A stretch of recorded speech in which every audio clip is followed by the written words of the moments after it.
Welcome to the Highlands Falls Golf Croquet Elite Invitational. Last year it was the Western North Carolina Golf Croquet Invitational. This will be the title going forward, so this is the second annual. It's held, of course, at the Highlands Falls Country Club in Highlands, North Carolina. The croquet lawns are on an old par 3 green, and that fabulous clubhouse makes it stand out. Darin Guffey is your tournament director, and he is the resident pro here.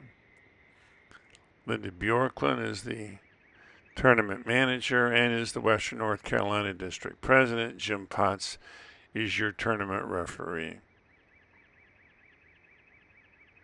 The USCA, under the leadership of President Beverly Carno, sanctions this tournament and brings you this YouTube channel. The USCA invites you to get on the website, check it out, sign up, and join us out here on the lawn.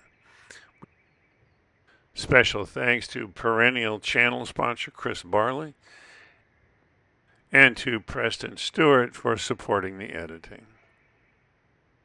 Our exclusive equipment sponsor, Don Oakley, can provide anything you need to play this game in any form and at any level. Whether you want to play 9-wicket in your backyard, American rules, AC, or golf croquet, he's got it all. And tournaments like this require sponsorship, which came in this case from Lynda Bjorkland, Kathy Gamble, Dan Horton, Jim Potts, Hammond Rowers, and Ron Taylor. Without them, this tournament and certainly this video wouldn't have happened.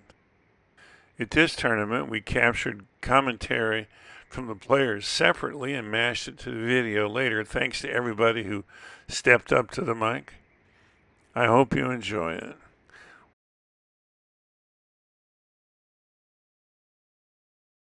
All right, everybody. Welcome back to this wonderful Sunday morning. Happens to be Father's Day here in Highlands Falls, North Carolina, or Highlands, North Carolina, at the Highlands Falls Country Club, where we are having the Highland Falls GC Elite Invitational event. We've had some great play over the last 3 days, and we've gotten ourselves down to the finals. So over here on the Falls lawn, off in the distance, we're starting the plate final between Creighton Morrow and Jimmy Huff. And Creighton Morrow playing in the red ball here. Creighton Morrow playing in the red ball here after Jimmy Huff sets up well with the blue.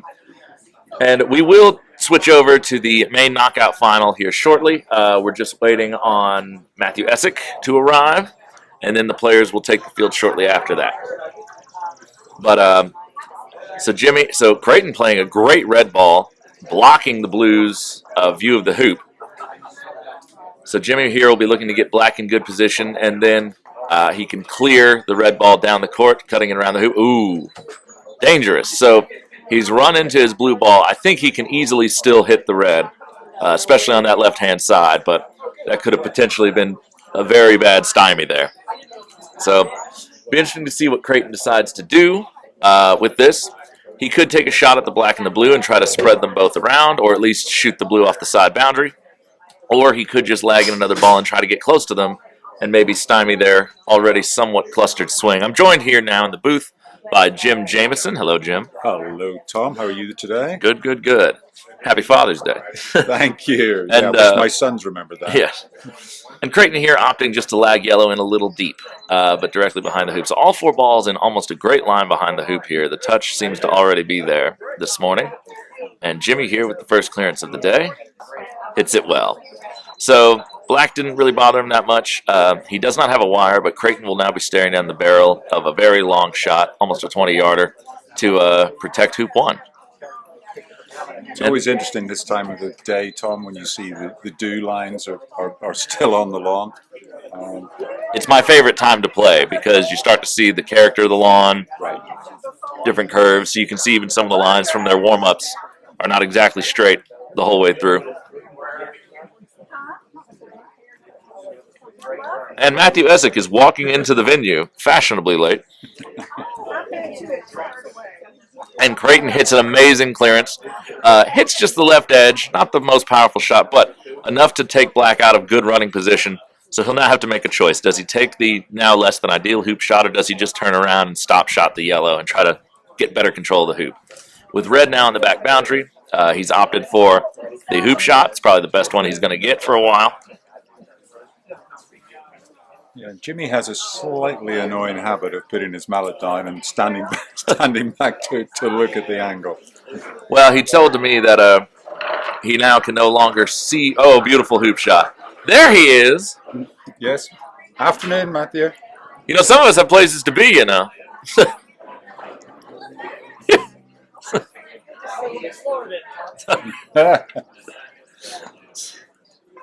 But nice setup shot by we're here taking yellow. Yes, beautiful setup shot. Black is within range, but as I was saying, Jimmy was telling me just the other day that his eyes are just not great enough anymore that he can really see the line when he gets up to the ball. The habit annoys him as well, but he says it's the only way he can reliably see if he's lined up straight these days. Well, and it's not something we encourage players to do. You really should be able to rely on your hand-eye coordination over the ball. And I love what Darin Guffey always says, that your hands should be attached to the mallet at all times. Yes, we typically don't want to let go of the mallet. Oh, look at this. Look at this. That's an incredible shot. Wow, so the touch definitely seems to be there for both of these players. Jimmy laying in the ball really tight, blocking yellow from the hoop. And if black hits yellow, there's a very high possibility that a wire will occur. There's a little bit of danger. If he hits yellow anywhere slightly right of center, it would be going in the direction of that blue ball. But at those distances, you just can't worry about that. You just have to play the shot and defend your partner. So Creighton actually will be looking to maybe lag this red ball in tight, but also maybe trying to block the black from the yellow. It's a little wide left for that, but it's a good ball. Trying to come back, still good position. Yeah. And Jimmy has to move the yellow ball here.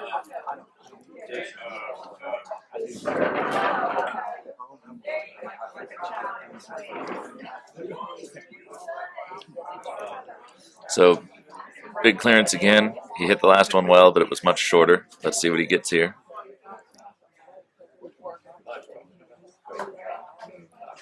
And he misses that one just a little right. Okay, so jump shot opportunity, I would have thought here for Creighton, unless he chooses to try and move blue out of the way. Yeah. Thankfully, blue's not so close to the hoop. You can take, at his angle, you can take right a third of the ball, push it to this corner over here, which it looks like that's what he is opting to do.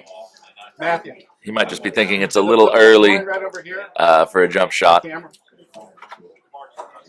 Oh, okay. So he had the angle. Excellent shot. Yeah, so he actually took the reverse cut, which is a little more dangerous just because he was slightly the other side of the ball. But he was going for maybe getting that wire. Now, Jimmy's lining this up. He did not get it.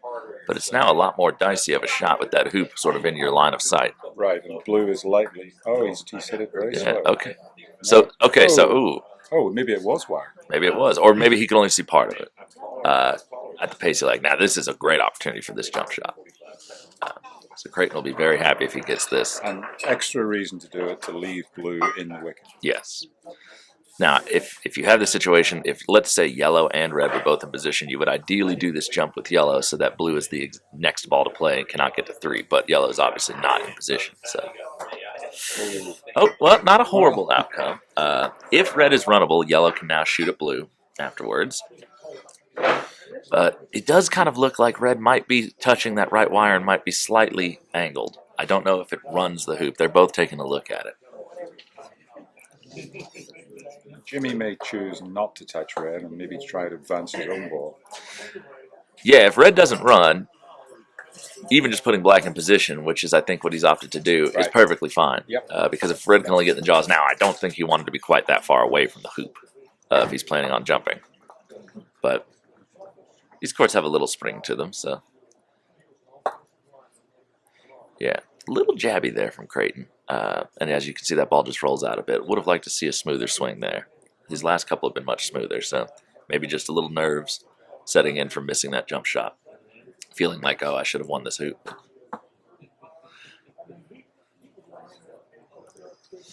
So red must not be runnable at all. So now he's setting up for black to clear yellow and blue to take a jump shot if red can't do anything. And unfortunately, Creighton does not have many good options. Now, I would be tempted not to play that into the mouth of the hoop. I would be tempted not to play that red right into the jaws of the hoop, because if blue does get this jump, I want red to at least be able to get over to hoop 3. So maybe playing back from the jaws an inch or two, still blocking the hoop would have been a better outcome. And that's a great clearance. Great shot with Oh the my black goodness, look at this.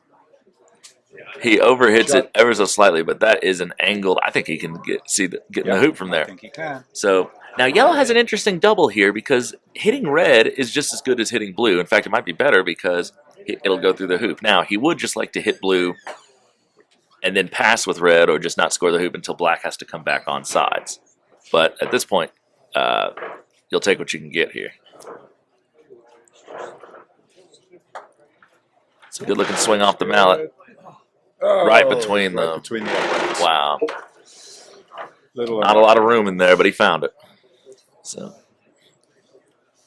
So unfortunate occurrence. So now he still has to make the jump shot. And the problem with this jump shot is if he misses and bounces off to the side, or behind the hoop in some way, then Creighton can just pass. Or get himself deeper into the jaws. He does not, with yellow in the background, he does not have to run the hoop right now. So this is a potential 2-wicket shot. With the advantage at the third. Yeah.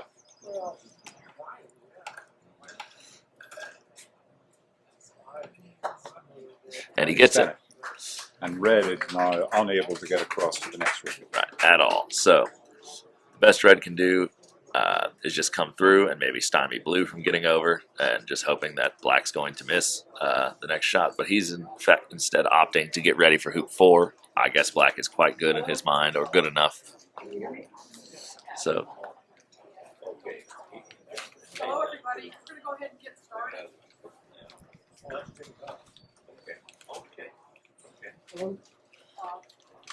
As you know, this is going to be a best out of 3. Darin. On the other side, we have Creighton, Morrow from Highlands, and Jimmy Huff from Georgia. They're playing the plate. This should be the finals. Both games were best out of 3. Jimmy makes the wicket after that wonderful setup with black. So Jimmy off to a commanding start in game 1. We're going to do the coin toss right here. Right there, it's good, Matthew. So now we're panning over to the coin toss here for the main final between Darin Guffey and Matthew Essick.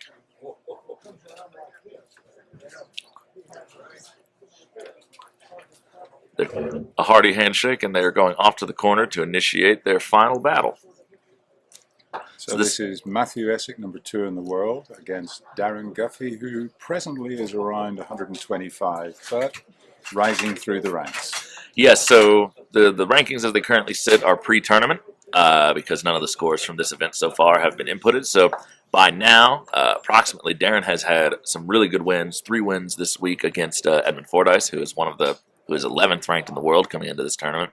So we expect Darin's grade to have gone up a significant amount. So probably getting up into that top 100 in the world, and up towards the top 10 in the nation. He's currently 16th in the country. So, but he had a great nationals. This is actually a rematch of the semifinals of the nationals between him and Matthew. And Darin did not come away victorious, but he played really well, especially in the start of that match. He was a little bit unfortunate that there was a significantly long rain delay that he just didn't look the same when he came back out after the delay. He just did not have the same rhythm. He played really well before that. So it was unfortunate. The weather seemed to be a little against him, but here he is taking his first big clearance of the day on the blue.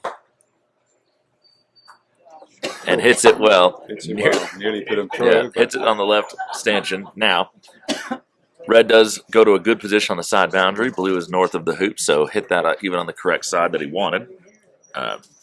Not that at that distance you're aiming for different sides normally, but if you get it, you get it. So the personalities of these two players is, I think, of interest. Matthew very unflappable. Obviously hugely experienced, very successful, number 2 in the world. Darin perhaps a little more emotional as a player, but with a game that is developing quickly. Yeah, so I consider Darin a good friend, and we've played and practiced a bit together, and we've talked about what he needs to do to improve a little bit, and one of the things I've said to him, oh, that's going to be that was almost a perfect set. Perfect. Almost perfect. So red can see black. Yellow may have wanted to go a little closer. I know he didn't want blue to clear it, but, you give yourself, first you have to make the 8-yard clearance. Next you have to make the 5-yard hoop with blue in position. Right. So, just testing yourself a little bit in this first hoop.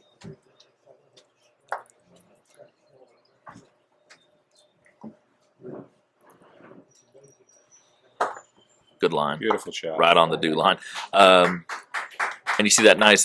So both of these players. Well, first let's address the mentality, like you said. And one of the things that I would often say to Darin is, he and I are cut from the same cloth. We both care way, way, Sure. way too much about the game we're playing. We let it affect us sometimes more than we should, and it's been something I've worked on a lot over the last couple of years to try to regulate my emotions when I'm not playing well and feel like I got unlucky. And Darin, I know, has struggled with the same and is getting better at it. Okay, ooh, that's a great shot. Excellent shot. That's a great shot. Interesting choice. I'm not sure if this will pan out. If blue gets in good position here, he can't send black anywhere. Really devastating. Yep, good shot. Yeah. So this is going to be a problem. If you really had some courage, you might even try to cuddle black. But that's so many things can go wrong. So I think the best you can hope for here is just push him to the corner. Pray for a miss. Maybe he hits you into the hoop. Maybe he just, So Tom, the average club player might try to just put red in front of the wicket here. Why is that not a good idea? So not only at this level, not only are most players perfectly happy to take on a 5-yard hoop if it's open, but blue is in great position, and even if red blocks it, Matthew is one of the best jump shot players in the world. So, effortless jump shot. So black is open on yellow, and that cuddle was pretty much all you had there, but it's really hard. He hit it really well, except just a touch too hard. The right shot. So,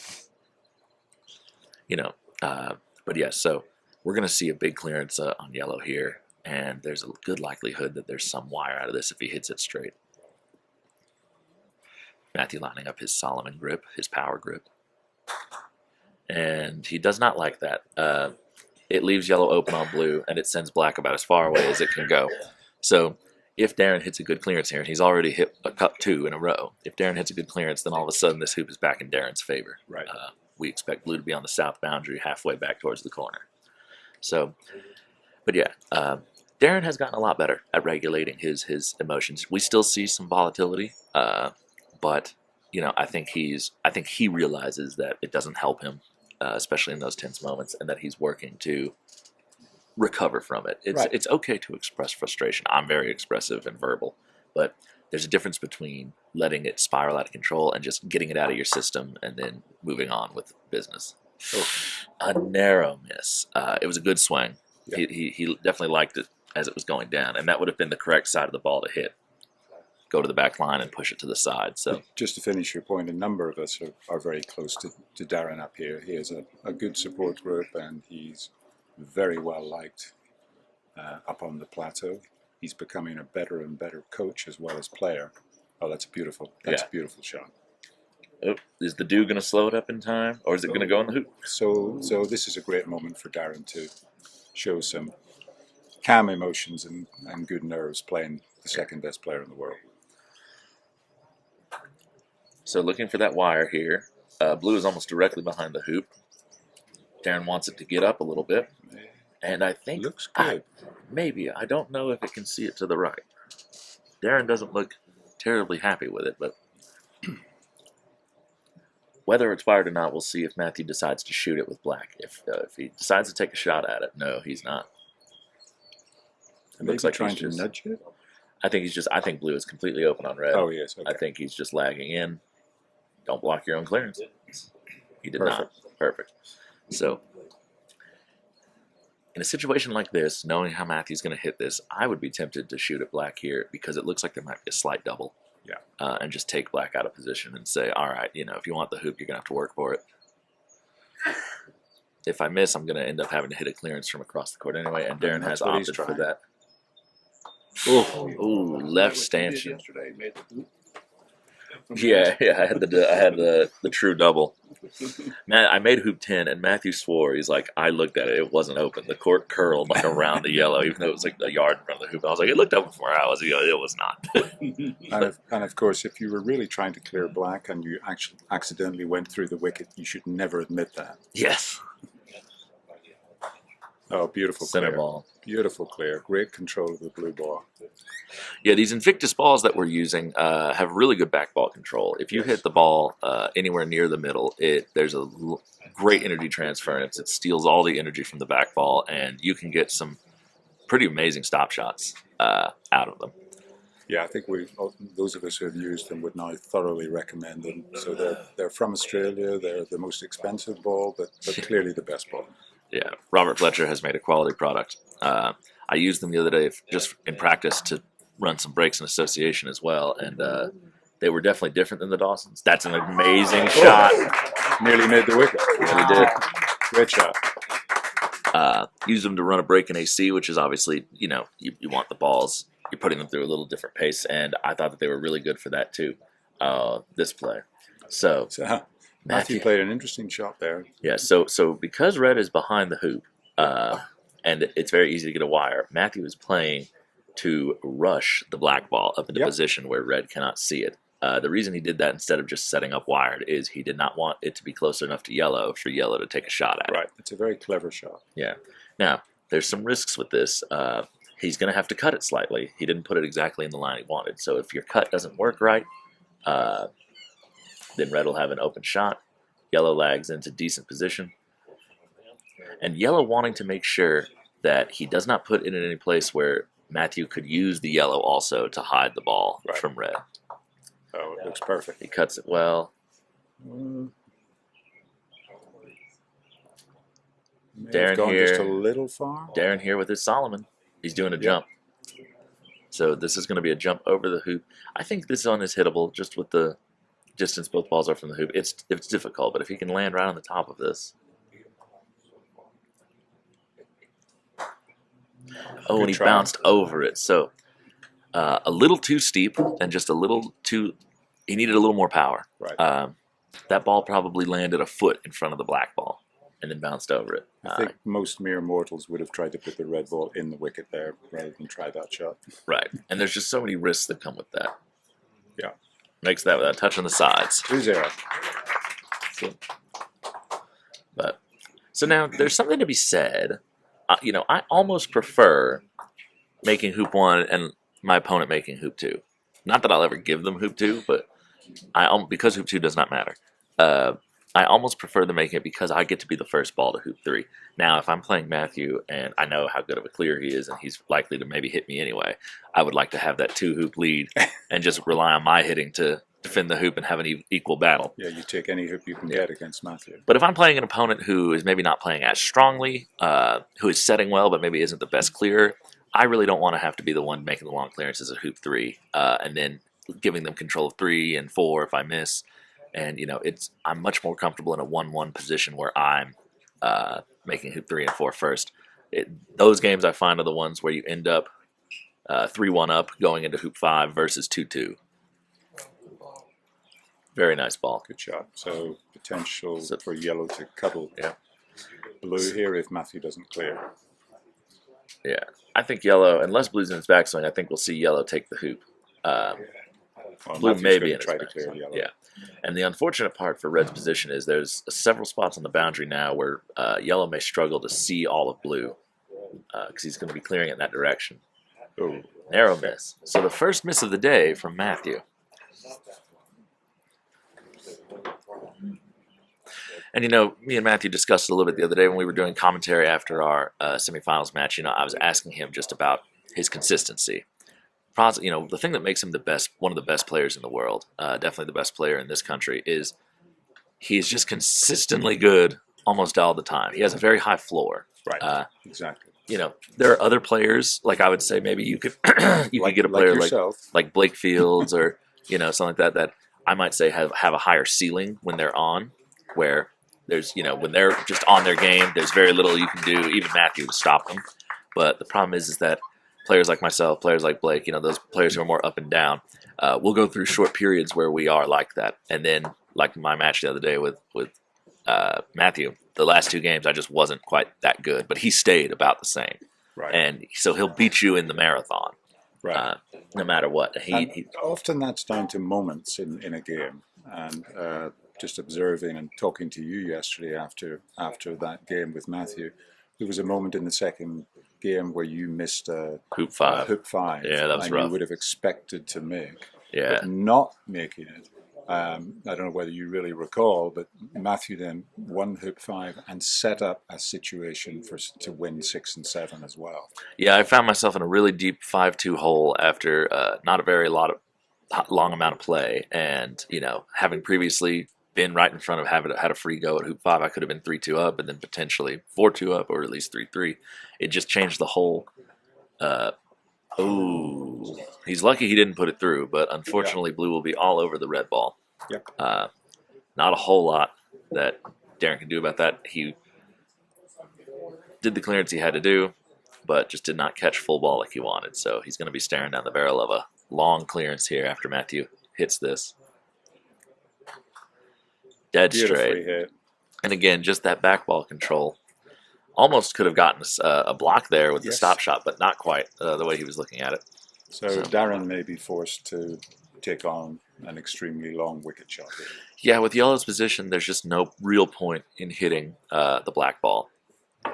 You could argue that blue is getting far away enough from the hoop that, you know, if you hit black then lay yellow in well, the chances of blue running the hoop are smaller. He might take the clearance, and then you can just get back in this hoop. But I think that we're going to see a hoop shot here. Yep. Interesting that we're seeing Irish. That does indicate to me that he's probably taking hoop. He likes to shoot his hoops with Irish. Yep. He considers it smoother and more accurate, even though this is a longer distance. I'm not sure if there's any doubles here. He's looking at it. He's looking at it. He's looking at it. Nice. He got it.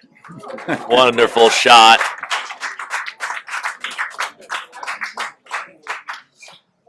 Now, if you just watch Matthew, totally on fluster. I will say, Matthew does have his moments. He's just very muted in his reactions. Right. If you're out there on the court with him, you can see and you can hear it. So, like, he had a shot in the first game against me at hoop 6 where he tried to clear me to a wired position. Ended up only nicking my ball into the hoop, and I was just right there on the side to clear him, kind of like what Darin just did at this hoop. And he verbally expressed his displeasure with his swing and was kind of talking to himself, but he's very good at sort of keeping it to himself. The rest of us are a little bit more loud and a little bit more animated, but you know, I don't think there's a single player, especially maybe Fulford and maybe Fletcher, because they're very stoic, but I don't know most players, especially the younger ones, who don't have any emotional sort of discussion with themselves. But Matthew's very good at, he gets out of his system, he walks away from it. Kyle Malouf's another one who I think is very calm in most situations. Yeah. Kyle mostly, because he's, you know, Kyle and David are both cut from the same cloth, where they are very good athletes. They know what it takes to be a good athlete, mental and physical. And though Kyle will sometimes get frustrated, he knows that the frustration is not going to help him, so he does his best to sort of leave it behind as quickly as possible. He also understands that, you know, he is good at this game and he will have good days and bad days. But well, it's interesting for me as a developing player. Kyle came up to me. That's a great shot. Oh, he almost made the hoop off of that. Wow. He came up to me after watching me play a couple of years ago and gently advised me to keep my emotions to myself after I play a bad shot. And he said simply, we all play bad shots. So get over it and move on.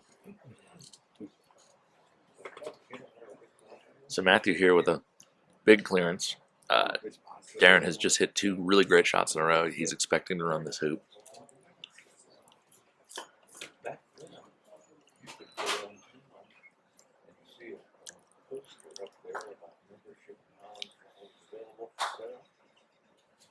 Center ball. Center ball. Wow. He's just steady. Now, just play out a scenario here, Tom. If he had missed there, Would Darin have taken the wicket or cleared blue? Taking the wicket. Yeah. The clear with red behind the hoop, clearing blue only serves to give Matthew another shot. Right. And Matthew's immediately going to set up with the blue, trying to get wired from the red, and then black won't be as far away if he misses that. And even if it is, he's just gonna. You don't want to give him 2 shots in a row. Make Darin hit this.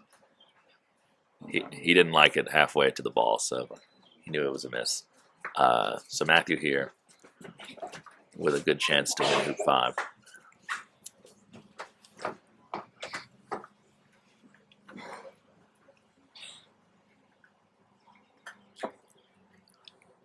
Runs a little shorter than he wanted. He's not too happy with that. It's rolled to the side of the peg, so there's no real wire, though. Right. Not for Darin.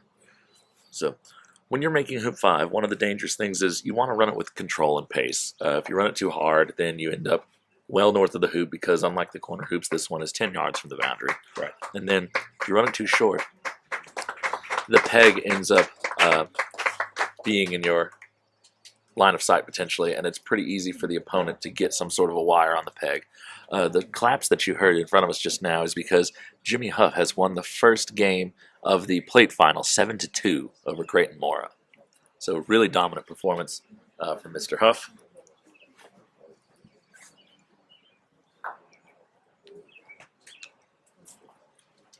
Darin trying to block for red, a little short.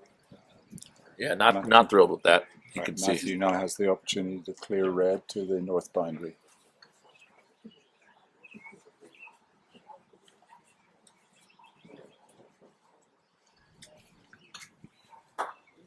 Ooh, an interesting, unexpected miss from Oh, not that far.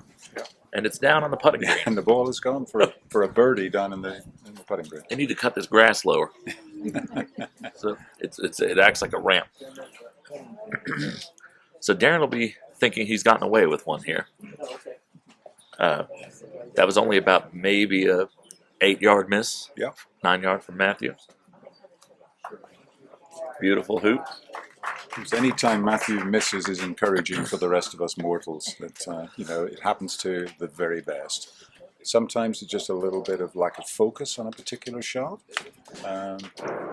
It can be a number of things. I remember at the Open Shaw on one of the final days, he came out. It had been rainy, and you see him, he's in his black rain pants, and they're a little bulkier. And he was using mostly Solomon that tournament. His Irish just wasn't quite what he wanted it to be. So he was shooting hoop Solomon. He was clearing everything Solomon. So he started out not playing well. He was not hitting very well at all. But then sort of 3 or 4 hoops in, he had removed the rain pants, and he started hitting much better. And he told me afterwards, he's like, the bulkiness of the rain pants, because I swing so, big with Solomon, it was messing with my tempo. I wasn't quite finishing the swing where I wanted to, and so it was coming down at a different moment. And, ooh, that's a great shot. That looks like a great block. So, No, he's lining up the hoop. Yes, it's a hoop shot.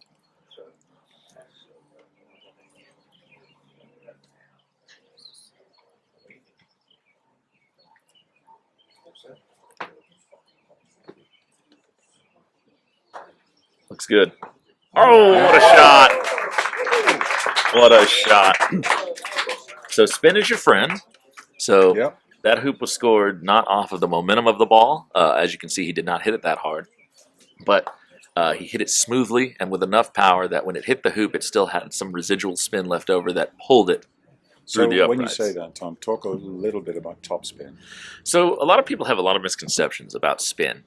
People think that if you do something, so like they ask me all the time, students, like, how do I generate more spin? And there's no real trick to it. Like, my swing naturally generates a lot of spin because of the way I go through the ball. If you are sort of stroking through the ball more smoothly, and maybe your mallet is coming slightly up as it reaches the center, I've been told that that's what I'm doing. I've never looked at it in slow motion, but it can sort of generate a little bit more roll as you come through the back of the ball. Hitting down on it, so like doing a jump shot, generates a lot of extra spin. That's one of the reasons you see the top players making their angled hoops with almost little small jump shots, or having their mouths tilted down. And then unintentionally topping the ball, going back to the first point, can create extra spin, but we don't recommend ever doing that because we want to hit the ball clean. stroking through the ball smoothly, and maybe your mallet is slightly under the beach of the center. I've been told that that's not good. I've never looked at slow motion, but it can sort of generate a little bit more roll as you run through the back of the ball. Hitting down on it, so like doing a jump shot generates a lot of extra spin. That's one of the reasons you see the top players make their angle boost with small jump shots or having the mounts tilting them. And then unintentionally topping the ball, going back to the first spin, we don't recommend everyone do that. Well, it's almost the opposite to golf, where a well-struck pitching wedge will create backspin. Right, there is no way to get backspin No, in this game. So unlike billiards and golf and other things where you can get under the ball, the mallet is too large to hit below the equator at any point. So the only thing that can be done to generate spin is to sort of just stroke through the ball smoothly, maybe hit down on it a little. And again, he did not like it from the get-go. So black now has a wicket shot. Just a point to note, blue actually settled into a small hole. Yeah, this is a problem for Matthew because he is only going to equalize, and yellow will be the first ball over, and blue will be able to do nothing to even get to the hoop. So Darin is going to get away with this. You know, if Darin were maybe feeling a little more experienced or maybe settled in a little bit more, there's sometimes some nervousness when you play a guy like Matthew. I may have just set up with red. I may have just set up in good position and just said, totally agree. You know, hey, you can clear me. I'm just going to set back up. And yeah, blue can clear me. But you know what? You're not going to shoot this hoop for a little while. Looks like he's trying to shoot the hoop again. And I just don't necessarily think, well, with red where it is now, I can kind of see the justification. He's looking at this one. Well, that's not great. No, that is not great. Because now, though Matthew has a harder shot to get the wire than he did before, yellow and red are now inches away from each other, and any good shot will wire from both of them, at least partially. And Matthew, with great touch, plays a shot that I don't believe either of those balls can reliably see. Yellow might be able to see a piece of it. So we're expecting to see 4-4 here in short order. But yeah, a lot of people think that, you know, they need to change the way they swing to generate more topspin. If you just swing a little smoother, a lot of people who are punchy and jabby are getting less spin. And then the other thing about spin is that the harder you hit it in a short distance, the less spin you're going to have. Because if you imagine the ball is an object that's going from rest to going very quickly, and yes, there's friction, and, you know, it grabs the ground and it starts to roll up, but it skids for a certain period of time. So when a general rule for the average player, just following through will create topspin. Right. The ball will always spin after a certain point because, again, it's rolling along the ground. It's going to grab, it has milling, it has a lot of friction, it's going to grab the ground and start to spin up. But if you're playing an angled hoop shot or some other, short stroke where you need extra spin, then you do not want to hit it as hard as you can because the ball will be skidding by the time it gets to the hoop, and it's just going to die if it hits the wire. So as you saw with Darin, he played a nice smooth pace, and the ball doesn't bounce back off the hoop when it hits it. It just sort of stays there, and the spin pulls it through. If he had hit that twice as hard, he may have been rejected out of the hoop. So I wonder, was that a moment with Darin tried to hit his yellow ball through the wicket to hit blue? I mean, that would be a hero shot. Would it have been a better strategy to almost give up on the wicket? I'm a big fan of the phrase "no free hoops." If I believe that there's a shot I can play to get you off of this hoop, even if it's not a high percentage shot, especially against a guy like Matthew, I will normally take it. Going halfway with yellow's not going to be the first ball over, so it wouldn't be critical if it's further away, as long as I can set up well with the red, and he's set up really well with the yellow. And, you know, when you're taking that shot as Darin, you're pretty confident you'll at least hit the hoop and stay in the vicinity you would anyway. So, yeah, I'm a big fan of not giving away hoops for free. Right. If you can, get rid of that ball, get rid of that ball. Sometimes that depends on the score. It does. Ooh, that's not where you want it. That's not what he was trying to say. He was trying to get the other side of red so that red couldn't clear black across the line. Yeah. And that's one of those tough situations, you know, when you're the first ball over to 9 and you get a ball in good position. You know, Matthew might have been, if he's going to set, you know, he might have given some thought to going off the back boundary. He's good from the back boundary. It's within his range. I made that mistake against Edmund earlier in block play. We were at hoop 13, and he set up pretty well with the first ball, and I couldn't see it with my first balls. Right. So I should have just knocked off the boundary. And I ended up hitting his ball with my second, but my ball was on court. He just cleared me all the way to the other corner, and I missed the next shot, and he wins the game. So had I put my ball off the lawn, I might have at least had a 7-yard hoop shot attempt. Just a point about speed of play. You'll see that Matthew is already standing at the other side of the lawn, anticipating where his black ball will be. Ooh, and it didn't work. Yeah, Darin very upset about that. So that's a missed opportunity. But speed of play, just to finish the point, try to be ready for your next shot as soon as possible. It really speeds up the game. Yeah. Both of these players on the quicker side. Darin a little bit slower than Matthew, but neither of them slow by any metric. Right. So, young players have a tendency maybe to play quicker than they ought to, myself included sometimes. And just maybe giving it, I do often say to my students, it's funny. I have a lot of students, especially when they start doing tournaments, but even when they're just playing interclubs and things like that, they always say when I tell them to stalk every shot and take their time, that's a great shot. Great shot. When I tell them to stalk their shots and take their time, they're like, well, I don't want people to get annoyed with me because it's taking too long. And I said, well, you shouldn't allow the worry that others will be frustrated keep you from doing what is right and building good habits. Everyone should be doing that. Right. If they're playing fast and playing quick and playing reckless, don't let them drag you down with you. Now, there is such a thing as, just dawdling and taking too long. But, like for instance, right there, like maybe Matthew could have taken an extra second on that shot just to really feel the swing and get the pace right. And he's a little short of where he wanted to be. Well, another interesting thing there, you saw that Darin immediately took his yellow ball to the back line as far away as possible, but close enough for him to still have some element of control in front of the wicket. Most club players wouldn't do that. Right. Most club players don't. When I tell my students go deep, most of them don't know what deep really means. Most of them think 3 yards from the hoop is deep.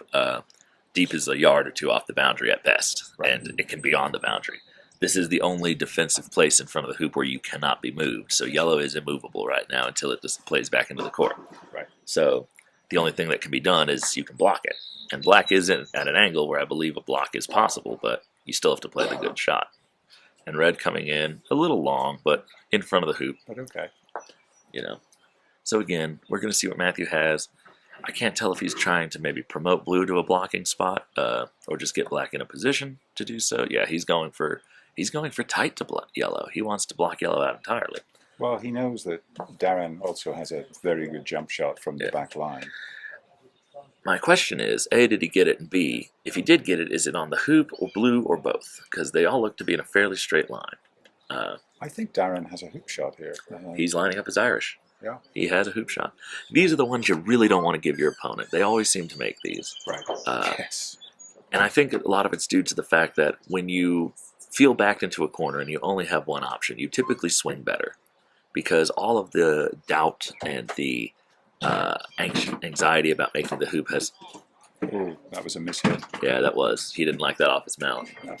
But, a lot of the doubt and the anxiety of, the hoop shot is not the best shot to take here goes away because it's the only shot to take. Right. So you want to... This is a good tip for players who are trying to develop their ability. If you're Matthew and you have blue in front of the hoop here and the hoop shot is open for Darin, so he can hit either blue or shoot the hoop. Block the hoop because you do not want to force him to shoot that hoop. You want to force him not to.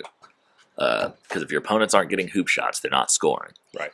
Yes, he'll clear blue probably, and you'll have to deal with that and with red in a decent position, but you at least elongate the hoop a little bit more. So yellow is offsides, so it'll be moved over here to the penalty area on the west boundary. And Matthew has reclaimed the lead in this game, 5-4. And with the advantage of this next wicket. Yes, blue went a lovely distance to clear back down the lawn. It needs to slow up. It needs to stop. It went. Oh, yeah, I think he's okay. Oh, he's shaking his head. I don't think he likes it. And you see there a little expression from Matthew, kind of disbelief in himself, a little frustration. But so if black is not runnable, he's going to check it now what his options are. Yellow setting in that tight indicates to me that it's not runnable. Right. Because if he truly believed black could run and blue could just blast red down the court, I think he would shoot at black. So is blue going to nudge black? I think in this case, he's looking at it. I think yellow. That's why we saw Darin kind of signal for his ball to stop. It went a little too far, and you can see his frustration. He does not like this play. If yellow were a couple more feet this way, oh, yes, that worked out well. That was well. I'm sure he'd tell us he meant to do that. If yellow were a few more feet towards us, I think blue just clears yellow there and basically says to red, "Fine, take your 8-9 yarder." You know.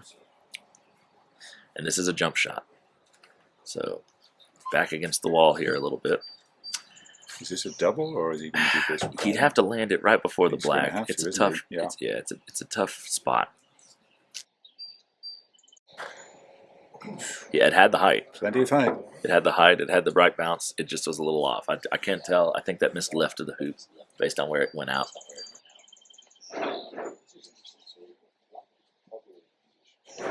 This is interesting. So black is probably in a position to hit blue through. I think Matthew's doing a jump here. Oh, he's going to jump. So Matthew likes these 3/4 roll jumps on these quadway hoops. And the reason that he likes those jumps is, again, going back to the idea of spin. Spin gets you through hoops even when the ball itself kind of stymies up in the jaws. It'll pull it through. And when you do those 3/4 roll jump shots, you decrease the velocity and increase the amount of spin because you're sort of popping down at it. Creighton just hit a lovely combo clearance in this game to push blue and black to where they are right now and keep yellow in position. So Creighton seems to be coming alive a little bit in over there. One thing to remember, I mean, if the blue ball had been more in the wicket, and Matthew had a little more angle, he could well have cut blue through the wicket and advanced his black ball to the next hoop. Yes, absolutely.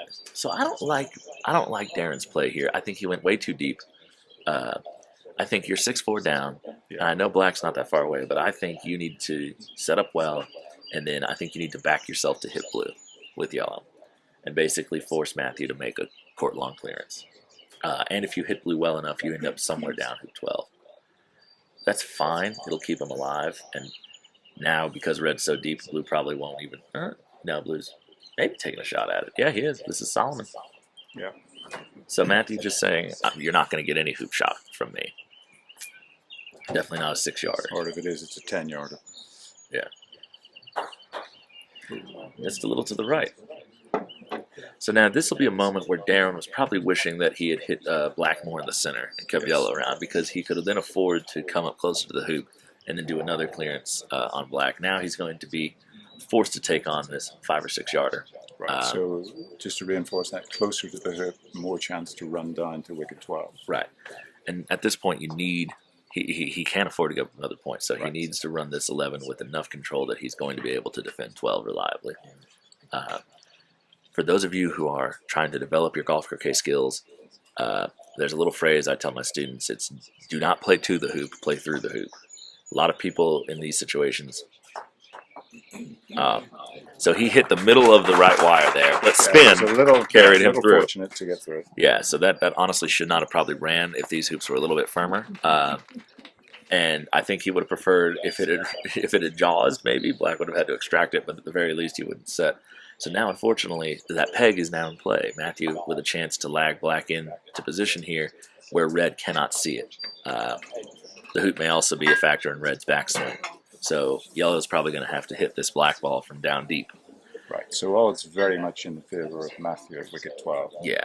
Darin needed to run that cleanly. You and I had a discussion yesterday as well about first to wicket 13. So even if somehow Darin wins wicket 12, the odds are still strongly in Matthew's favor to win the hoop. The best outcome for Darin here is if he hits this ball medium pace and kind of rolls slightly to the south and side of this hoop. He then sets up with red, and then if Matthew puts blue in a position,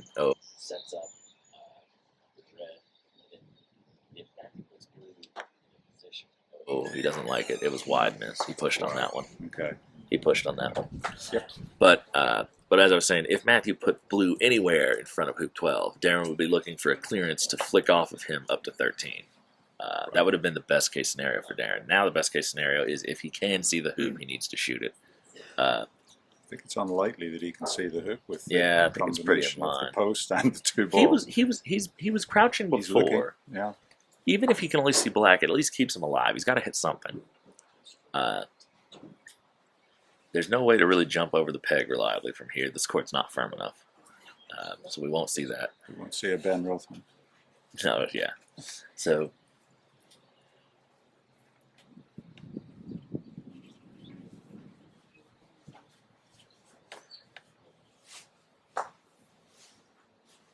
Ooh, narrowly missed. I don't know what he could see, Not but sure he could have seen it there. yeah, I think Darin and him are having a friendly exchange about he was just sort of hoping the court might help him there. Yeah. But as we were saying, when people are making hoops, especially longer ones, like you'll see Matthew make this hoop, we are not lagging to get to the hoop. We're playing a big enough stroke that the ball, even if it hits a little bit of the wire, will. Even there. Matthew would not have been pleased if that was to get it 6-6. Yeah. Matthew would have been very displeased because he would have been in a bad position to get to the hoop. So, but even you see there, like he hits a lot of wire, the ball still pulls itself through. It had enough momentum and spin. A lot of club players, they play too softly at the hoops and they end up getting stuck in the jaws or getting glued to the wire or trickling through by 6 inches. And every player needs to start becoming more confident in hitting it a little bit bigger at the hoops because you're trying to get through the hoop and all the way down to the next hoop if it's an odd number, or just comfortably through if it's an even number. So, and again, the bigger and nicer you swing with the better follow through, typically the more spin you will generate. You don't need to wail on it, but you want to make sure you're hitting it with a decent stroke. Right. So something to practice at your local club if you are looking to improve is just become a little more confident swinging bigger at your hoops. And plus, there's just no more satisfying feeling than watching your ball sail through the hoop and soar down to the next one. Well, I'll tell everyone from personal experience that when I first tried to hit the ball hard enough to from wicket 3, say, down to wicket 4, I missed a lot. Yes. But I miss fewer of them now, and it's been the value of it in terms of the opportunity to win 2 wickets in a row is huge on those odd wickets. It is. So especially if so if you're playing red and yellow, which, if you're flipping a coin every time, then by at least a little bit of a definition, you should be playing red and yellow roughly 50% of the time. Right. If you trade hoops with blue and black, you will always lose 7-6, mathematically speaking. Right. So at some point, just theoretically, red and yellow have to win 2 hoops in a row in order to take the lead and win the game. And the way you do that typically is odd-numbered hoops. So if you look at the court, you look at hoop 1, hoop 3, 5, etc. All odd-numbered hoops face an even-numbered hoop. And if you can run your hoops long and smoothly, you can run the hoop that you're for and get down into a defensive position at the next hoop so that when all the balls get down there, you are in control. And that's the opportunity for you to win your 2 hoops in a row to get in front of the opponent. So, again, just so many benefits to practicing running your hoops long. You will miss. Oh, you will. I still miss them. But, but there's just no substitute for the benefit it can give you. And I think sometimes we're a little afraid of really how stupid we look when it's a 2-foot wicket shot that you're trying to hit hard to a position and you miss it. It does look bad. It does look bad, but it doesn't happen that often. It looks like it doesn't look any worse than lagging at a 2-foot hoop and you don't go through it anyway. Well, I can tell you I'm sitting beside a lovely lady who will recall when I started trying to hit the ball harder, she was my partner, and I missed it. And she looked at me aghast saying, "What are you trying to do?" I said, "I'm trying to get down to the next wicket," and I've been trying to do that ever since. And I said, if you just hit it center, it'll just go down there. We are joined here, silently in the wings, by Kathy Gamble from the Sapphire Club. And Kathy has been my generous hostess, not only on this occasion, but on several others. So thank you, Kathy. Well, you're very welcome. I sat here so I can garner all this knowledge from you. take it with a grain of salt. So, but, you know. And I get the chance just to ask Tom questions and set him off on a dialogue. So, and off he goes. Yeah, Monologue, like a actually, wind-up car. But getting right back into the action, they don't need a very long break, so we're getting into game 2 right now. So now Darin, as the loser of game 1, gets to go first. And when you're in a multi-game match, he is red and yellow, and he does not switch to blue and black to go first. So you do maintain the same colors throughout the entire match, but he is entitled to go first with either the red or the yellow ball. So, Tom, just to explain as well, if this was like the World Championship final and it was a best of 5, and he lost the first 2 games, would he still get to go first in the 3rd game? Yes. So There's often a lot of confusion about that. If you lose, you go first. right. At some point, there was maybe an interesting rule. I'd have to look it up about if you have a best of 2 match, which is not often done.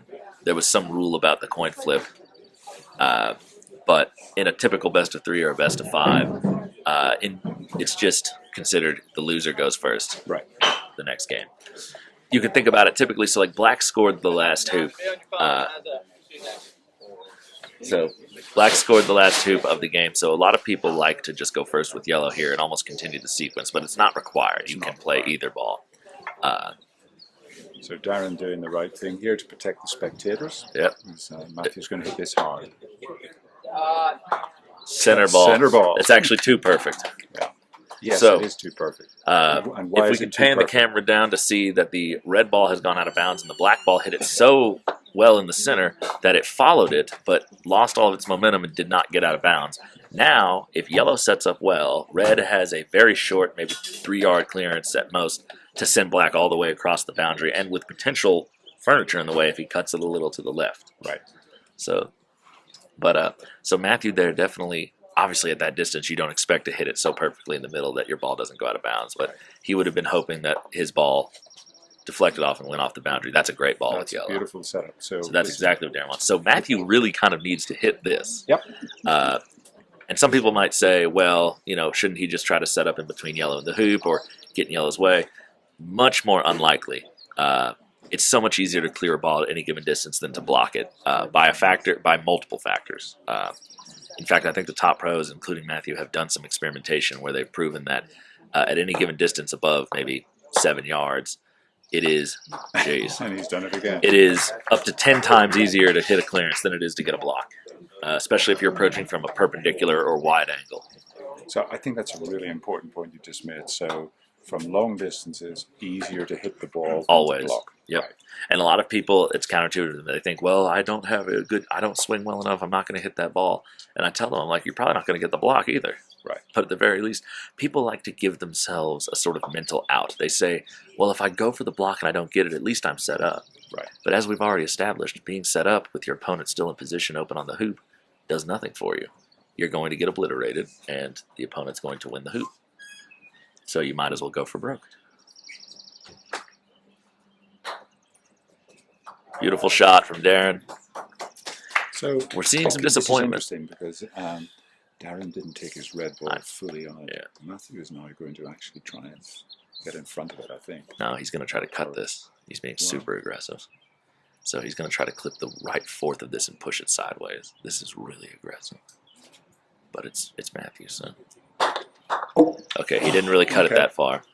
He's So, trying to cut it. so, right, so again, red would have been better served just for safety reasons to get all the way off the boundary. And, Yes. There's something Matthew has said to me years ago that he got from the great Mac Penwell, who was a very pivotal player in North Carolina history. And Matthew lost an American rules game in the first tournament he ever played with his grandfather because he failed to hit his ball out of bounds. And Mac Penwell approached him and said, son, there's 2 ways to go out of bounds, hard and harder. Because it doesn't matter how hard you hit it, you just mark it back in on the line. So, but it's better to be safe and make sure you get out versus leaving it a few inches short and open to So attack. this is an important moment for Darin. Yeah. Clearly he wants to get off to a good start in the second game. Yeah, he had a good swing at that black ball, so let's see if he can repeat here. Oh, That was a good swing. Good That was a good swing, swing. It just didn't quite go.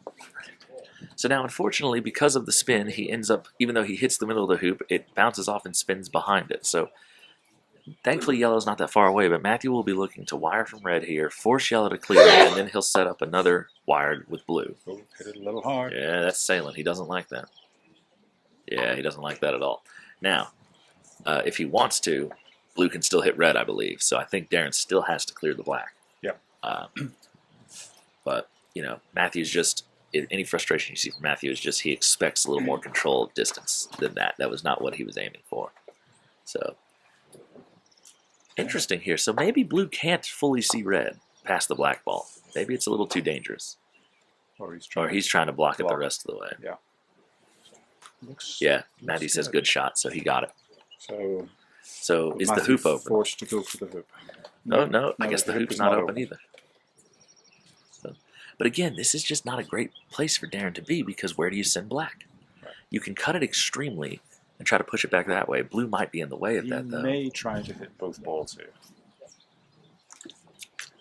The combo is possible. Matthew hit the dirtiest combo against me yesterday at hoop 3. I couldn't even believe it. I knew he was going to get it the second I put blue there, too. You could see my body language. I was like, well. But, I didn't think he'd hit it perfectly. I think he has to go for a combo here. He is.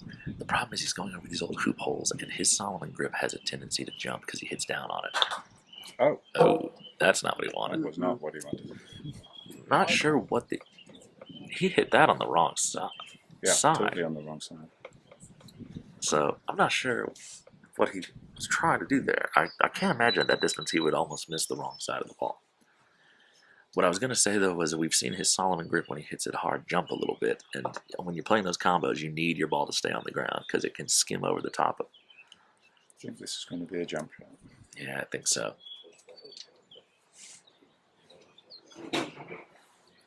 No? Maybe there's a gap.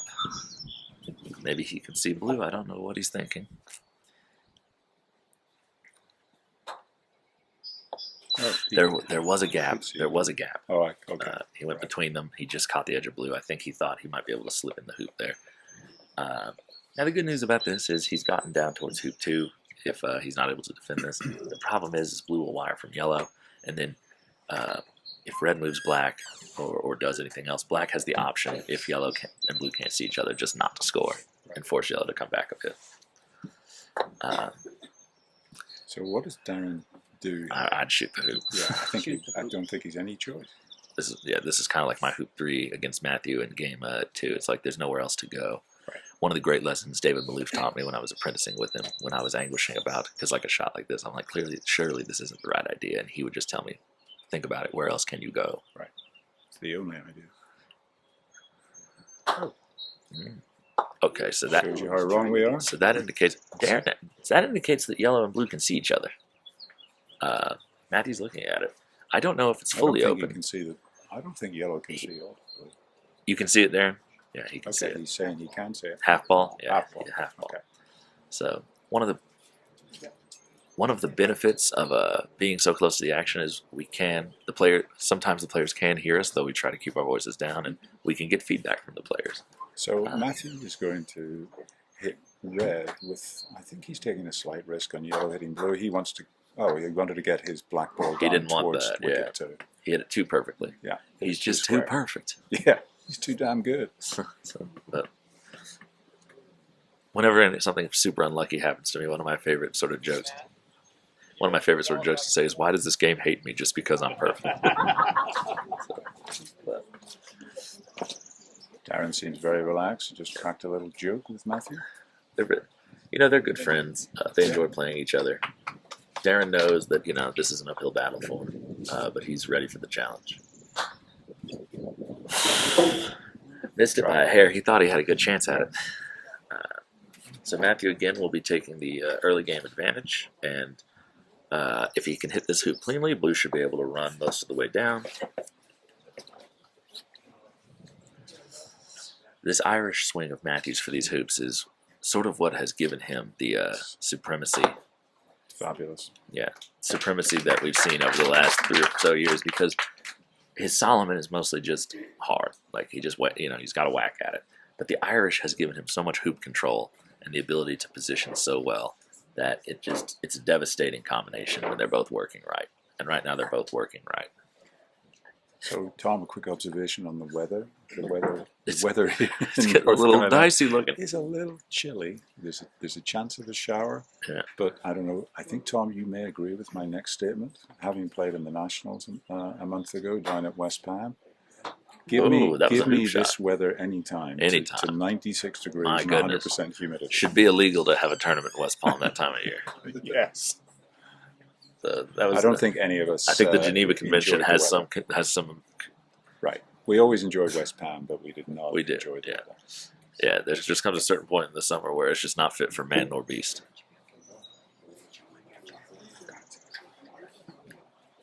So I'm not sure. I think blue is blocking that hoop mostly. Darin's gonna wish he got yellow a little closer. I think so. Matthew going just to clear this. I don't think he can see the hoop. It might be somewhat open, but yeah, he was just clearing there. So Darin's going to come back into position here. And again, if yellow were closer to the hoop, it would have a better clearance. If it wanted to cut blue over, it would just also have a better prospect of a hoop shot and force Matthew to clear from the corner. Right. I think that one of the things that a lot of players need to improve upon is their positional play. We talked about a lot of the under 21 worlds, myself included. But one of the things, the physical skills I've actually worked on the most that's made me better at golf croquet just in the last year was my touch. I could always hit, but my touch was often not what it needed to be. And you see Matthew there just laying great balls, even from 8-9 yards away. Right. It's not always the best idea to go right in front of the hoop, though. There are plenty of tactical situations where getting close to the hoop is not cool.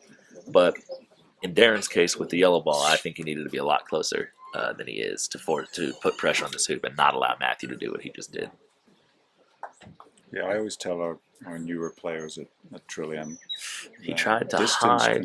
Distance control, Tom, is a critical part of this. It is. Sorry, I always go ahead. say it's 60% of what makes you a great player. Right. Hitting's the other 40. So. And I've heard Matthew say it's the most important thing. Right. So. Yep. Matthew's got to do a jump. Darin did hide this behind black, and he jumps clean over it. So this is a big opportunity for Darin.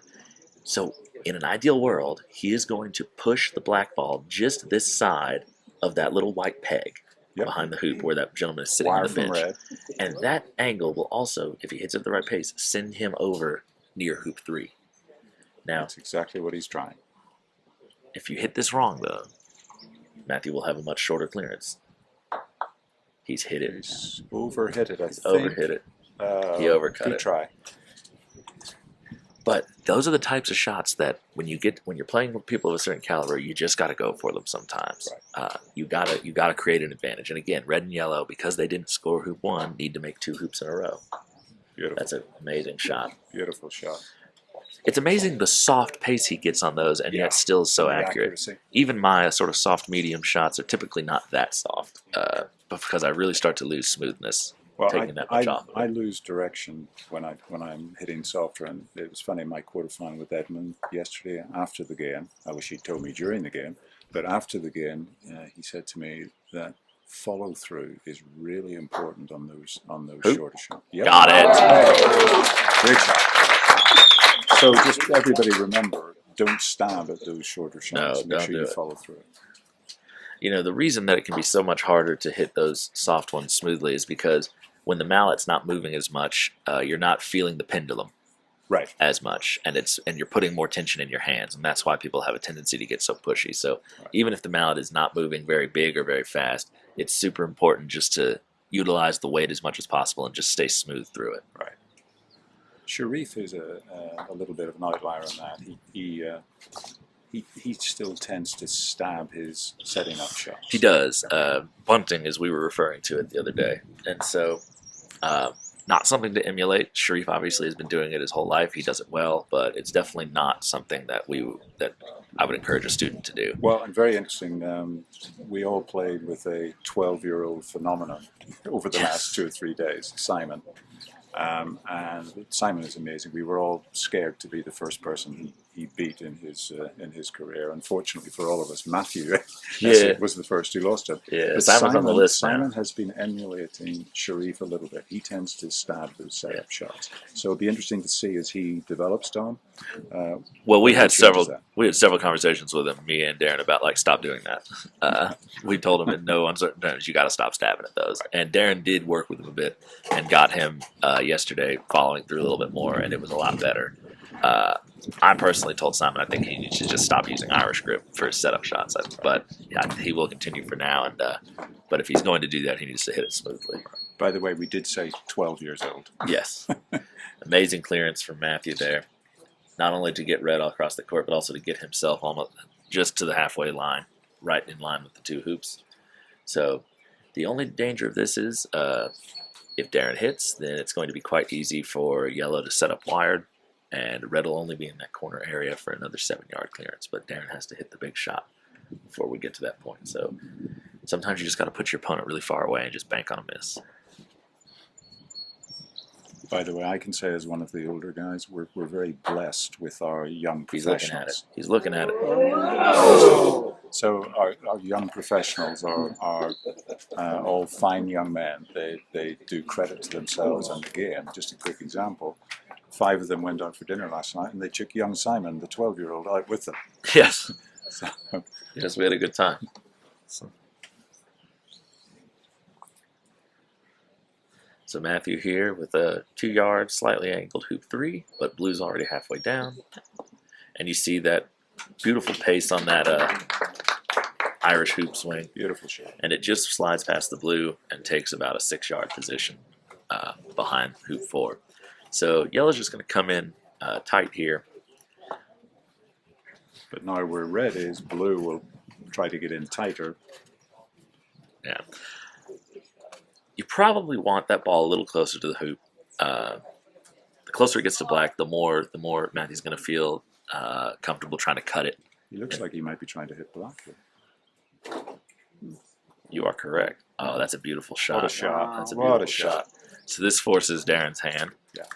I don't think Darin can see the wicket now, but he's going to have to try to hit black. Hitting black is fine. There is some risk in this. If he hits black, then black's going to have a long clearance back on yellow to defend the hoop. So there was a little risk taken here. Yeah. But he's about as far away as he can be. So he's looking at it. So I don't know whether you noticed there, Tom, that ball bounced a little bit off Darin's mallet. It happens a lot when he does Solomon. We briefly mentioned it earlier. So Solomon of all the grips is the most powerful because your hands are in the strongest position. However, what comes along with that is because of that strength in that hand position, it's very easy to sort of lead with the hands and sort of pull them through. And what ends up happening is the mallet head is not exactly flat when it hits the ball. And as we stated earlier with like that extra spin and jump shots, if you hit slightly downward on the mallet, it causes the ball to jump, almost as if you're unintentionally doing a jump shot. So one of the great strengths of Matthew's Solomon swing is that he hits it so flat. Darin, especially when he's really trying to rip on it, has a tendency to hit down on it a little bit, get his hands a little in front. So as he develops that Solomon swing a little bit more, we'd like to see that ball stay on the ground. We'd like to see his hands not lead out. And Matthew has worked with him even this week, trying to give him some pointers on that. So it all comes down to a timing issue.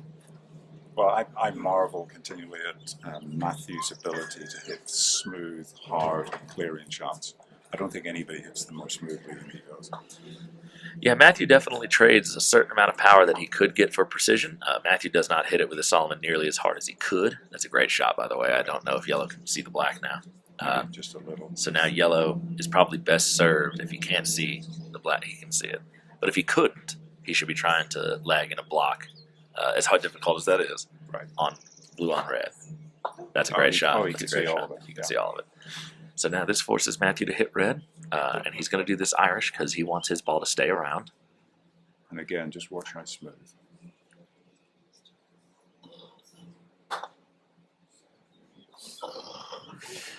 Did not hit that the way he wanted to. Blue only clipped the right quarter of that ball and has gone almost to the side boundary, so he's probably about 12, 13 yards away from the hoop now. Still within his range, but he hasn't really done anything to get himself back in control of this hoop. So a small point, notice that Darin set up on the far side of the wicket away from Matthew, just as far away from him as he can possibly be.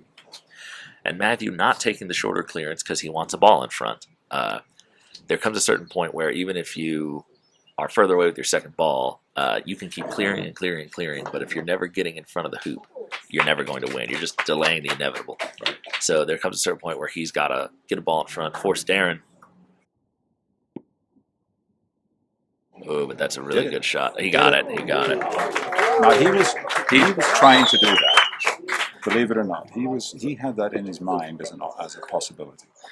I don't know if he wanted that necessarily, just because yellow didn't go through very far. Jaws may have been ideal, but you can kind of see by the way he threw his hand up that I think he was mostly saying, like, sorry. Like, Oh, really? Yeah. Okay.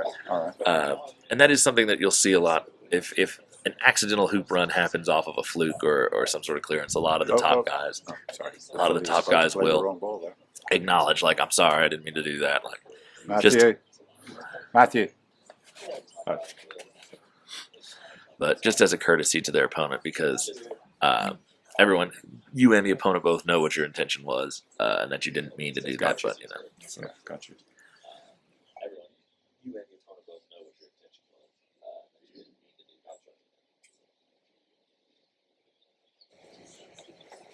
So, because now he is unfortunately disadvantaged at. He's trying to promote his partner. That's not great, but it's good enough. So when you play a partner promotion, the only reason it's done, two reasons really, is you have nothing with either ball, and you just need to move them to new positions where you have something to hit, something to get rid of. But the main reason you do it is to get a hoop shot. So even if you don't get great hoop position, you go for the hoop because you've left your other ball behind. So unless I'm very much mistaken, he's aiming hoop here. Oh, he accelerated on that one. Was that aimed at blue? He may have thought he could get them both because of how close they are. I think you're right. So left half of blue goes into black. I was going to ask you the question: if they were close together, does it behoove him to get them both, or does it make sure that he gets the right ball? If you're doing the clearance there, you need them both because you don't want to keep having to clear with red. So if they're so close together that you can get them both, and you're either shooting the hoop or you're trying to get both balls, because hitting both balls is the only way that the clearance actually gets you something, other than just again staving off the inevitable maybe. So Darin again taking his red ball to the back line. Yeah. And you know, I gotta say, I'm not a huge fan of that all the time. I think it shows a little bit of fear. Yep. I think that, he can only clear you to the corner. It's like you're not betting on yourself to make a clearance from the corner area. And now, maybe that's a little unfair to Darin. Maybe this is also perfectly good. But now, if you set up well with yellow, blue can just clear yellow. And now you're forced to either do a 7-yard clearance where you're probably not going to hold position, or you need to shoot the hoop from 7 yards. I would much prefer setting up in good position with the red ball, forcing Matthew to make a clearance, and then I get a return clearance. I agree. Because now blue does get the opportunity to clear yellow instead of having to clear red. So I just think that it's a little bit fearful from Darin. Ooh, he's going to ignore that yellow entirely. Okay, that's gutsy. Trying to get in front of red. Too much. So, again, Matthew has great touch, and he's very confident in shots like that. I personally think that was a little too aggressive. Yeah, I totally agree. So now Darin can clear black. Right, so, and there's a great wire opportunity here. Yep. He's not going to do Solomon on this. His Solomon has not been the most accurate, so he's going to do the Irish. Focus less on absolute distance and more on just hitting it square down the court. Tried it, not you. That's not what he wanted. No, he was not trying that. So no, you want to hit black. You want to hit black right in the middle and get it down. Now Matthew's just going to clear this. Yeah. So this wicket was going to be wide open again.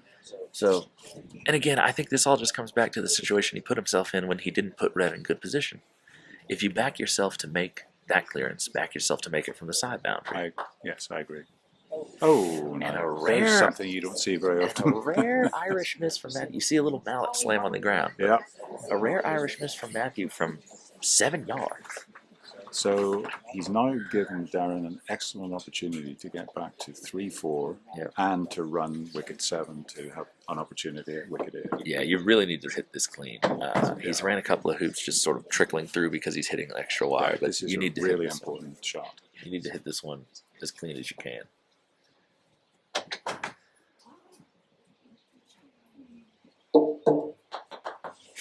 And he lunged at that one. Lunged at it. He Lunged did. at it. He accelerated. He Yeah. didn't trust it. So again, we talk about swinging smoothly and generating spin and all these things. Lunging and accelerating is not a good thing to do. Right. You know, it doesn't get you any more power, and it definitely doesn't increase your accuracy. So he is now still a hoop behind and under the gun for hoop 8. Whereas if he had kept his tempo and yellow had gone through smoothly, even halfway down, he'd be in much better position to defend this hoop. So now he feels compelled to hit something here. I don't know if this is hoop or blue or if it's a double, but I don't think it's a double. But I think it's blue, but may be wrong. he pushed it. So when he pushes that Irish swing, it goes right. All of his pushy Irish misses have been right so far. Well, unfortunately, not getting a clean wicket shot, and now he has compounded the issue with red. One can only hope. If I had hit that shot, I would have stymied blue. Yeah. I did that a lot the other day. Tom thinks he's very unlucky. So I was the other day. Oh dear. That might have been a double, but Jimmy Huff with an amazing clearance. Center ball, almost a stop shot from 12 yards away to defend hoop 6. So Matthew here with a completely unchallenged hoop 8. And we expect to see this ran cleanly and comfortably. Yep. So And you see that tempo was Beautiful different than tempo. Darin's. If Darin had kept the same tempo on that last hoop as Matthew done that one, he would have probably had a good chance to win this hoop. a great demonstration there of how this game can change. Darin doesn't play a great hoop shot at 7, and makes the wicket, but gives away the next wicket. 5-3. So the gambit is on. So for those who are uninitiated, we have this little maneuver in croquet in America that we lovingly refer to as the Honeycutt Gambit, after Danny Honeycutt, who was the first one to put it forward. And Danny Honeycutt said that he prefers being 3-5 down and the first ball to hoop 9 versus having leveled at 4-4 and being the second ball to hoop 9. So, that's a great shot. So in this instance, Darin is running what we call the Honeycutt Gambit. He lost hoop 8 to go down 3-5, but he got to be the first ball to 9 instead of winning hoop 8 and going 4-4, and then Matthew's the first ball to 9. So I'm going to say publicly that I totally disagree with Danny. I love Danny, great guy, but I'll take 5-3 up every time. So, well, I will say this: a lot of the top guys are all fans of the Gambit because it works. Just in personal anecdotal experience of my own, I have ran a lot of successful Gambits. All right, Tom, next time we play, let's start at 5-3. Me. Happily. But the premise of the Gambit is based on the fact that if your opponent is unable, if you set well at 9 and your opponent is unable to get you off, or just through battling you win the hoop. Oh, that's a rare overhit from Matthew. And you see the head scratch, taking the hat off. So, but if you win hoop 9 and, again, as we said, run it smoothly down to hoop 10, it's 5-5 all of a sudden, and you get to defend the easier to hit hoop 11. And in fact, a lot of people actually prefer being second to hoop 5 and 11 because of how easy it is to make that clearance. Yeah, I still think there's a lot of coulda, woulda, shoulda in that. And even if it did get to 5-5, your opponent's going to be first to 11, even if it is the shorter. Oh, this is a great shot. Oh yeah. Well, that's a fantastic shot. Well, it's not ideal because I don't think black is set and blue has no swing now. So if yellow runs this hoop, then he's going to actually have pretty good advantage because blue cannot get to the next one. Oh, that's an interesting play too, and I don't hate it. I don't think he could see the wicket. I don't hate that if that's all he could get. Yeah. He hit it well. Yeah, he did. It's a good shot. The gambit is still on. Someone did some numbers last time I mentioned this. They just sort of went back through the videos of like the under 21s, and they said that oh, great shot. Beautiful shot. They said that the percentages for the gambit in games where the person was 3-5 down in the first ball to 9, they won 48% of the time.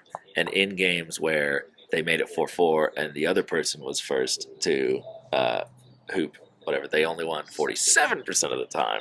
So the Gambit had a 1% preference. Now, that was a very small sample size, but so but I'm taking straight odds. Yeah, taking straight. So personal fan of the Gambit.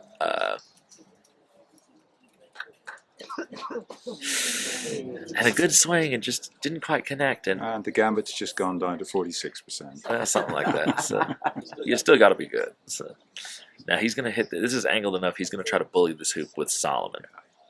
He's a little bit worried that Irish may only trickle through or may jaws and give yellow and red an attempt. This could be a match-winning shot.